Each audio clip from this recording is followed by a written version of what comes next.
Good morning. My name is David, bringing you week 7 of 52 churches in 52 weeks.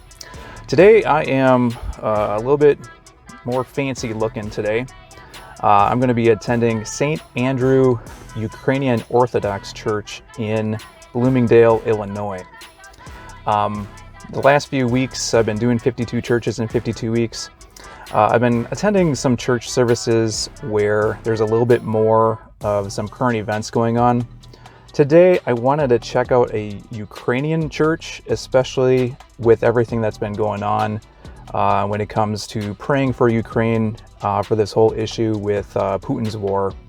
And if there's anything going on within the Ukrainian church, how I can pray for the refugee crisis as a result of that.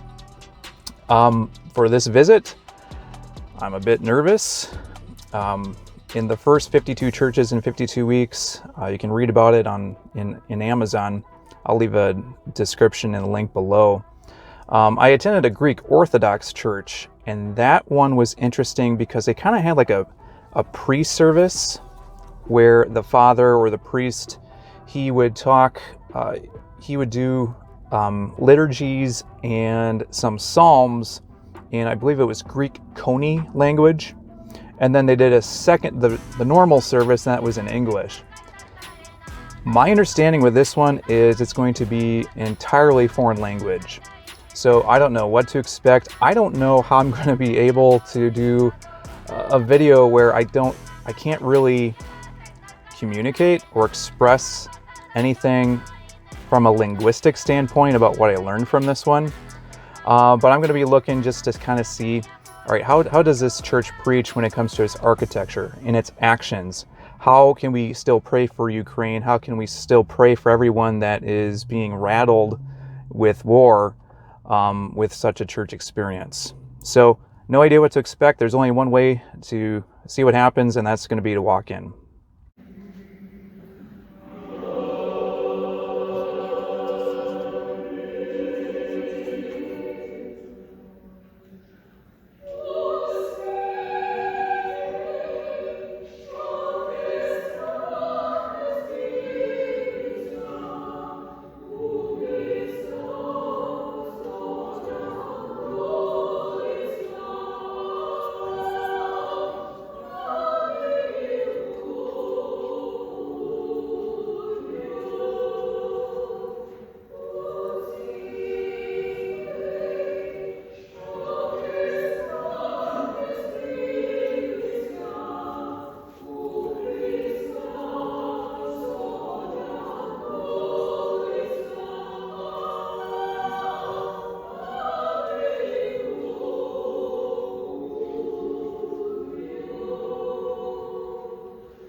So got out of the Ukrainian Orthodox Church a little while ago and want to share some first impressions. And let me preface this. I am not an expert when it comes to Orthodox churches. Yeah, I've been to one Greek Orthodox church, but when it comes to the customs, the rituals, the movements, I do not know much about it. So kind of the fun in this is putting yourself in a new pew each week and kind of see how other people experience God in a different type of setting. So biggest first impression was with the Ukrainian Orthodox Church. I understand now, like when it comes to why you need church, especially in times of grief and in weakness and in war-torn type of situations. So with Ukraine, obviously, so many people have fled the country. They're immigrants, there's refugees. Then you have the other people who are trying to fight the fight. What I learned from this, and the biggest takeaway I had, is when you enter Ukrainian Orthodox Church, everything is in that culture. Everything, when it comes to the language, when it comes to the singing, when it comes to even the food after the service. For many people, this is as close as you can get back to home when your home has to be avoided due to evil and war and mass killings. So there's community here. And, let's say if there was some type of war, in a peaceful country, let's say the United States, okay? I live in the United States, so it's the first thing that comes to mind. It seems like in today's day and age, there's so much community that's online, but you get out in the real world, like, you're not going to be able to have that online community if your home is being savaged by some evil soldiers. What the Ukrainian Orthodox Church showed me here is even despite everything that may be happening, you can find home, you can find community with people that also are going through the same type of struggles. So I think that was kind of my biggest takeaway, because for some of these people, they're leaving their homes. They are fortunate if they can even get a bed or a room after they basically had to leave their home. This may be their best way to re-experience a little bit of home. So got a few notes, so I'll kind of mention what I got. First impression when it came to the congregation, the people. They had different outfits, especially for the women, the kids. A lot of it was like this embroidered type of flowers, roses. I don't know what it's called. Some of the men also had some shirts that had some embroidery in it. Really beautiful designs on all of that. For the women, especially, I would say about 50% were actually wearing headscarves. So that must be some type of culture, tradition for many there. When it came to the men, again, some of them had some embroidered shirts on, but for the majority, they were dressed pretty casual for the most part. When it came to outside, Ukrainian Orthodox Church, they feature prominently golden domes, and I didn't really know why. My understanding is, after doing just a real quick research before I filmed this, the golden domes are supposed to resemble God's glory. And inside, I couldn't help but notice so many of the 12 apostles, Jesus Christ, different saints. They all had these pictures, but they all were kind of in this golden glow, this golden shape that I guess was symbolizing glory for what they were doing, or how they had such an impact for everyone's spirituality. Walking in as well, the first thing you notice, obviously, are the paintings. Absolutely breathtaking for everything they had there. In addition to that, big chandeliers, and then the candles. The candles really is what kind of made life inside this church, because you had so many people that were coming in. The service never, like, it wasn't anything where, okay, 10 a.m., now we're starting church. It wasn't like that. So many people just kept walking in and walking in and walking in, and they all came in with candles. And you had to buy the candles like for $1 or $2, and you'd walk into church and the people would light them, they'd place them, and they'd give a prayer. And I think that's one of the beautiful things about the Orthodox Church and even Catholic churches, is there's so much action to your faith.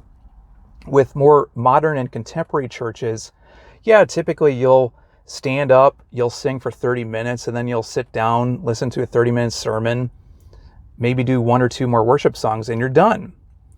With this, there's just continual movement, not just up on the altar where you have the father and the acolytes, the altar boys. You have another priest, doing the incense thing. There's just so much movement, and I think there's a certain beauty to that, because you're not just being a passive Christian.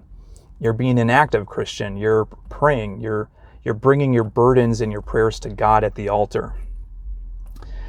One other thing is, I've never seen this before with a church, but you have these beautiful paintings. You have these beautiful architecture inside. But then also they had a bunch of tree branches with leaves, and the leaves were kind of crumbling on the carpet. And it just made it much more lively to have all those branches and leaves, and they're falling down on the carpet and they're causing a mess. And I'm sure whoever the janitor or custodian is, gets upset if he has to vacuum all that stuff later. But it just made it, even though it was more messy, it was more beautiful. I don't know if that makes sense, but if you look at the pictures, yeah, it was something that actually looked really neat. Service was long. It was about 2 hours long. And at first, at 10 o'clock when it all started, the pews were not filled up yet. And as the service continued, more and more and more people kept coming in. And it got to the point where it was standing room only. And a lot of the people that were coming in later, they just had to settle and sit in the back. I almost felt bad. I felt bad being in the back or having a pew, because I'm just visiting. I'm not a regular at this particular church. So I almost felt, to a certain extent, I was taking up someone's seat that actually deserved to be there. The liturgy wasn't really a liturgy. The service was 2 hours long, and the choir sang pretty much the entire time. I don't know how they couldn't lose their voice after singing for as long as they did. A father got up for a little while, and he spoke in a foreign language. I don't know if it's a Ukrainian language or a Russian language. I don't understand that yet. But he just gave a real brief sermon, and that was it. And with the Orthodox Church, there's just so much movement up on the altar, where you have the altar boys, you have the father, you have another priest that are doing different types of movements and incense and blessings. There's just so much that's going on there. But at the same time, because it is in a foreign language, it's almost more beautiful, because it's just ricocheting off everything that's going on there. But yeah, biggest takeaway from this type of church visit with the Ukrainian Orthodox Church, with everything going on when it comes to Putin's war, and everyone so many people being displaced, refugees, immigrants, a church service like this really shows how a church community can come together for people that need it, especially in America, where, some of these people that were at this church, I don't know if everyone spoke English. This may be their one way of touching base with home just for 2 hours during the week, so that they get a little bit of semblance of where they came from. So to me, this was a beautiful service, even if I didn't understand the language. So that's week 7. Next week, for week 8, not sure where I'm going yet. I have a few ideas though, so we'll stay tuned to that. If you want to continue with this journey, feel free to like and subscribe. If you want to read about the first 52 churches in 52 weeks, feel free to take a look on Amazon.